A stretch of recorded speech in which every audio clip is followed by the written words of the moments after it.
حالا ایران یا به اصطلاح بگیم پرشیا یا منطقه پارس در واقع به نوعی چهارراه دنیا بوده.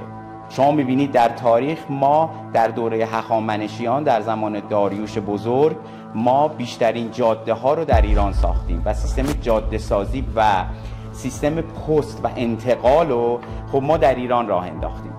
ما نهاد ما اصلا نهاد وجودی ما جغرافیای ایران در طول تاریخ این بوده که نه با شرق و نه با غرب در پیمان استراتژیک باشد، اما باید هم با شرق و هم با غرب همکاری داشته باشد. در مورد مسئله چابهار قصه پرقصه‌ای تا پیش از این که ما کار رو به هندی ها بسپاریم، چابهار نقطه امن بود. از زمانی که هندی ها آمدن و کار رو خوابوندن با تهدید و تحریم آمریکا، ما در چند سال اخیر هی داریم حملات تروریستی در چابهار میشنویم.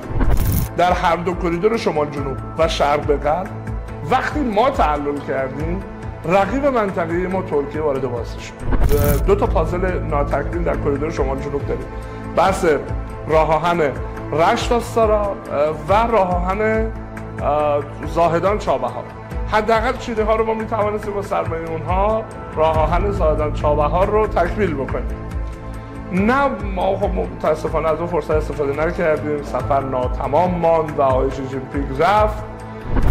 کریدور زنگزور، کریدور اون حلقه مفقوده کریدور ترانسکاسپیانه که چرا این محور ابری ترکی به دنبال این هستن که حتما این کریدور رو بگیرن، به خاطر که منافع هم ایران به خصوص منافع ایران از این منطقه چی میشه؟ به صورت کامل از بین میره و حذف میشه.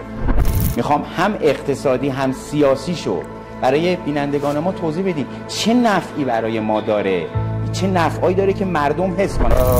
ماها اگر بتوانیم درست نقش خودمون رو احیا بکنیم، هم یک اقتصاد خوب میتونیم داشته باشیم، هم رونق میتوانیم داشته باشیم. میگم تعدد کاروانسراها نشون میداد ایران امن بود، ایران کوتاه‌ترین مسیر دسترسی بود و اقتصادی بود.